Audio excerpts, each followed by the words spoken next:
You're such an asshole. How you kids doing? All right, we got there's not a lot to, it's a complicated question, complicated situation, but the answers are pretty simple. So Nick writes, hey, Aaron, earlier in May of this year, you and TFM had a discussion of the U.S. financial position. TFM claimed, I don't know if you agreed then or now, that the U.S. would be punished for its lack of fiscal discipline. Uh, that that is true. I think both him and I agree on that, simply because all empires collapse. There's always equilibrium in economics. One would argue we're suffering that right now. We printed off more money. And then dopey young kids, and by young kids, I mean people under 40. Why is rent and housing so expensive? I mean, you can't escape it. I mean, look, let me just to show you this it would be beyond equilibrium. It's almost poetic justice or economic zen. To show you exactly what I'm talking about. Look at what happens to people when we give them welfare. The absolute opposite happens. Black community, a lot of people don't talk about the American Indian community, which not necessarily through welfare, but through treaties, essentially had reparations, long-term annual reparations. You get free housing, free education, all this other stuff. When you just give unearned money, it's worse than heroin. It's worse than meth because it placates you. It goes right back to the default setting of human. I mean, would you like a third one that doesn't include minorities? So you see, it's not just Aaron picking on the brown people. Look at what happens when you have pretty women, spoiled women, pretty spoiled money, financially spoiled, pretty women from the suburbs, white or not, but let's just go white for the sake of variety. What kind of people are they? They're mean. They're mental psychopaths, and usually they end up whatever money dad gave them. I've seen that. Unless you got billions, like the dad, the patriarch. There's like your Kennedy level. If you only got one generation of money, that woman, by the time they're my age, or maybe a little bit older, is a bitter, pissed off spinster cat lady who didn't save up any money. And the money is all gone. Because maybe a lot of times daddy, suburbanite daddy didn't have the money. It was all borrowed in Ponzi scheme. and what it really equates to is look at people who don't go through to the gym. They're not good looking. They're weak. You are meant to work and strive and struggle. And the consequence is not only does your life get better because you're a productive, creative, innovative person, or maybe just a hardworking, reliable Joe. You don't have to be Elon Musk. Your finances are in better order, and you're mentally in way better. You have a happier and better life. I'm not saying you got to slave away all the time, but just giving people free money. Would you like a fourth example? Do you think giving people who are in their 30s and 40s, these millennials now, $10,000 or $20,000 in bailout money, do you think that's really going to help their financial situation? I mean, yeah, it will, to 10 or 20 grand, the tune of. But if you are graduated from high school 15, 20 years ago and you still have your student loan debt and you're excited that now I can finally raise a family because of 10 or 20 grand, I mean, your life it's over. I mean, it never started. It was over. You were a perpetual child. You never were forced to galvanize into adulthood. Anyway, getting back to that, there always is a comeuppance. There's always equilibrium. There's always balance. And as I've gotten older and seen the people who were really whatever popular or made, got money or played the game and they were rewarded and all that, in the end, that reinforced essentially unethical behavior, which means everyone pulled out their personal investment from these people and they all collapsed. And so there is, yes, we will pay. We will. Maybe not this. We're paying now. But if you mean in a classical collapse of Rome, yeah, it'll happen. Don't worry, it'll happen. It always does. Because we say lack of fiscal discipline, that means you're spending more resources than you make, which means you're parasitic. And that means you have to get resources from other people. And as a nation, that means foreign countries. And soon foreign countries say, no, we're not doing it. And you are now a parasite without a host to feed on. You will die. That, or at least that system will collapse, and you'll have to become, once again, a productive entity. The welfare state would end due to a lack of funds. That's where I disagree with TFM, but it's more in definition. He said, we're going to run out of money. He'll agree with me on this. It's just, he's calling it a feline. I'm calling it a cat. We will never run out of money. We'll just print off more. It's what will that money buy you? So you get your welfare check. It'll be a $10,000 a month check. You'll be like, oh, $10,000. And then it's like, yeah, did you see what happened to rent in the past decade? Oh, it doesn't buy as much. Right. That's where. So he'll agree. The welfare state will run out of money. And I would say, well, the welfare state won't run out of money, but it's going to run out of production. You keep hating white men who are all your farmers, and they'll be like, yeah, I'm not producing food this year. I'll just produce enough for me. And they'll be like, but I got a government check. Well, there's no toilet paper. There's no oil. There's no food. And then you'll see how good your check and your money is. So it won't be a lack of funds. I'm seeing signs that I think contradict this viewpoint. The data I've seen shows increased flows into government bonds, ETF, even of the intermediate and long-term duration outflows from corporate and emerging market bonds. Interest rates have gone up. That means corporations have to refinance at higher rates. And most of these corporations have been on easy mode. I mean, just producing crap products. And now that they're the money they borrow is going to go up in interest, that means they're going to incur more costs, which means they're not as profitable anymore. And they probably can't afford those interest rates. So that's why you have it. And in normie world mind, it's like, well, fly to the government because that's safe. Furthermore, German and British bonds have shown increases in rates, which is indicative of lower demand on their side, correct? As long as we can continue to borrow money at rates we can suffer through, I don't see why anything would change. I'm sure you have better data sources than I do. I do if I wanted to look them up. So what signs would you look for as evidence for or against the hypothesis that the U.S. is best, best of the worst its way out of this crisis versus actually suffering through it as our European counterparts seem to be primed to do? Name, respond, thanks, Nick. All right, so I came up with a couple notes, and it's that description that you always hear. You're the smartest kid on the short bus, the hottest fat chick at a fat chick party, the last horse in the glue factory.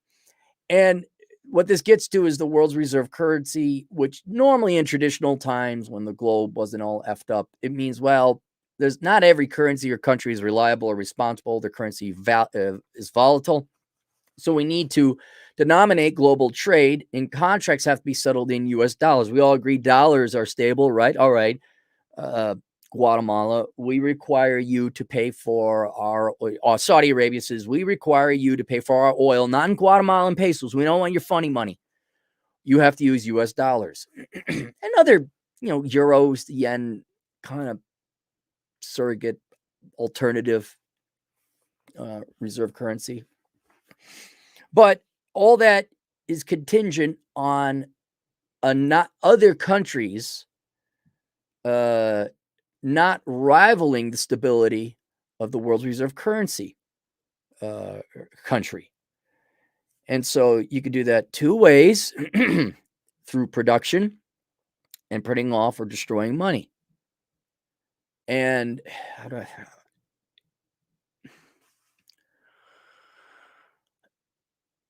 before we go into the fat girl on the short bus, or whatever the saying is, understand for world reserve currency to work, it needs a large reservoir of economic production. This is why the Swiss franc or the Norwegian kroner, which are infinitely better fiscally responsible countries than the US or the euro or Russia or anything else like that. Yeah, they got a better currency, but they don't have the economic wealth production that if they printed off trillions of Swiss francs, which would give everyone a right to buy Swiss property and Swiss goods, that's fine for them when they become the world's, they can print it off. but it presents kind of it presents a sovereign risk where everyone foreigners could just buy their land and stuff like that.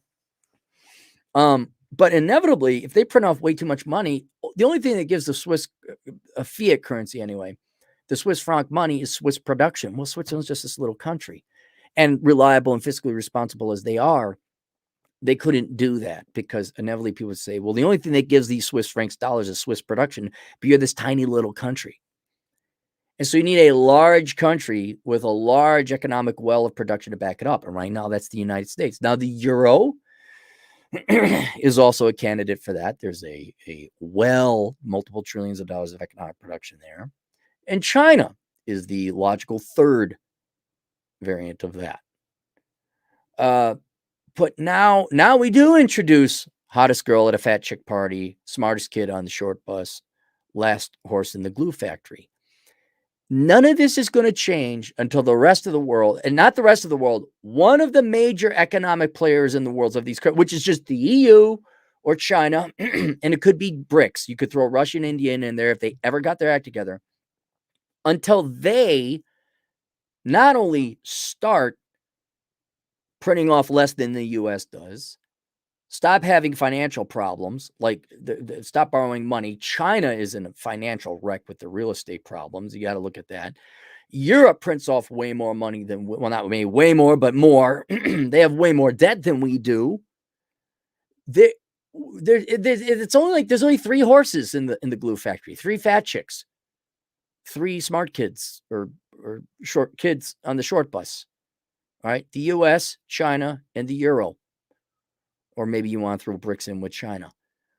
Until those 2 start looking better, and by better, I mean print off less money, borrow less money, issue less bonds, and have higher economic production, the U.S. is still going to just be the world's reserve currency. Now, Russia's a very interesting case where they've kind of gone very domestic and sectioned off their economy, although with sanctions, that's kind of what happened. But Russia's so big, they have enough natural resources that they don't really need international trade. They don't need to settle their accounts in dollars or yuan or whatever. So that's a very interesting, with their currency, the ruble's actually gone up. But I don't think even they are big enough. Plus, the rest of the international community, or at least the West, doesn't want to have anything to do with them right now because of the war in Ukraine. But until you see some basic things like Europe printed off less money than the U.S. The EU passed a balanced budget amendment. China got its financial act together. China balanced its budget. China didn't print off more yuan or renminbi. It's almost like the rest of the world. We could just, at the fat chick party, there's the 3 girls. There's the EU, there's China, and there's the U.S. And all the U.S. has to do is eat 4 cheeseburgers, while China and Europe eat 6 or 7. The situation is not improving, but we're still the hottest chick at the fat chick party. And we can still eat. How many burgers are you having? 7? I'll have 6. How many cookies are you having? 10? I'll just have 8. Nom, nom, nom, nom, nom, nom, nom. And the world's reserve currency. And until there's an alternative and a better, more stable currency for essentially the world's producers to go to, savers to go to, they're going to keep going to the U.S., which is why the U.S. dollar, I think, is gaining, at least in terms of precious metals and against the euro and other places. They just keep making it worse. And so that's not going to change. If you're looking for like specific metrics, like I said, we print off more money compared to other countries. A specific ratio you could look at is money supply to GDP. Like that's higher than other countries. If you want to use M1, M2, just be consistent with it. What you're seeing in Britain and Germany, where demand for bonds has gone down. So purchases of bonds, government bonds have gone down. That means the interest rates have gone up. They got to pay a higher interest rate to get investors. Another one that's not sexy, but it's very critical and key to the analysis, is corruption in your BRIC countries go down. No doubt, Russia, China, India growing faster than the West. but you could even have pretty good finance. I think Russia actually has pretty good finances. But until you get rid of your corruption, China manipulates its currency to hell. I know. It's not a safe haven. No. You don't even let your people out of the country. You don't even no. I'm not gonna buy it. I'm not gonna anchor my money in that.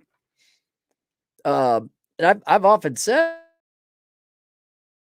if Cappy was to be a sovereign analyst again, and I'd advise foreign countries that were maybe not anti-West, but competitive against the West. I say, look, here's the thing. You have to start a war. You don't have to have nuclear weapons. You don't have to look, all you got to do is clean up your economy. All you got to do is be less corrupt. You want the reputation of Swiss banks. You want the privacy and property protections of the old Swiss banks, not to house terrorist money or drug money, but so like people feel protected and safe. So that you have confiscatory governments, aggressive governments taking and stealing your money. Like, no, I'm going to think about Russian bank. Do you trust that? No. Swiss vodka. Would you trust that? Switch them around. Hey, Russian vodka, Swiss banks. Yeah. But if China, Russia, India, a lot of Asian countries as well went to the extent to clean up grift, corruption, and increase their corruption perception index score, transparencyinternational.com, that'll go a long way in boosting their currency. And then you could start fielding yourself as a candidate as an alternative currency. Although I'd imagine a third way that this might happen is the U.S.'s dickish nature just pisses off so many other people that people are like, we're not dealing with the U.S. No, we'll take Iran currency directly for Saudi oil, or we'll take the Saudis say we're not taking dollars. You can take whatever we'll take your currency.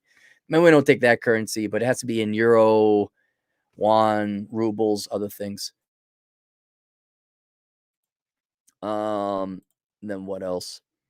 And then I would keep an eye on capital flight measures out of the U.S. or any country that would be a world reserve currency. Start looking for, people leaving the country to set up shop, factories leaving, companies leaving, your productive classes leaving. And you still don't see that in the United States. People still want to come here because, again, we're the best deal in town. We're the least fat chick at the fat chick party. I'm like, oh, I guess I'll get myself some of that 7 cheeseburgers only fat chick tail. And that's that. All right, link below is enjoy the decline. There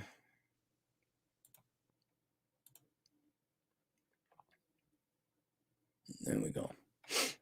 We got any super chats?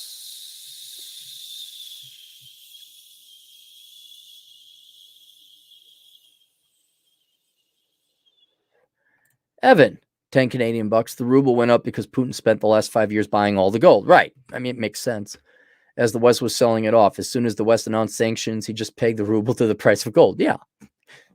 Monetary policy doesn't have to be complicated. It really doesn't. You don't need a doctorate in economics to do it. All right. You, Arsberg, you are out. All right. That's it. Link below. Enjoy the decline. Give you a psychological operating system to enjoy these collapses. We'll see you guys later. Toodles.